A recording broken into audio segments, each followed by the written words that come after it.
Hey, what's up? My name is Ivan J. At ito po yung entry ko sa Jasmine.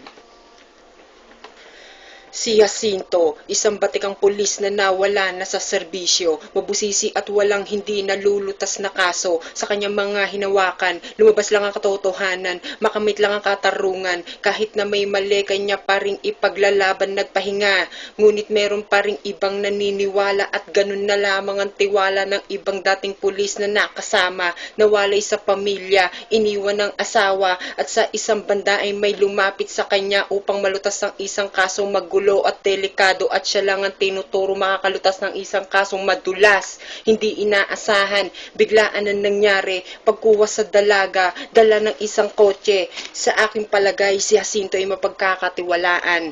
Abangan at subaybayan kung paano niya malulutas ang kaso. Saludo mga kapatid.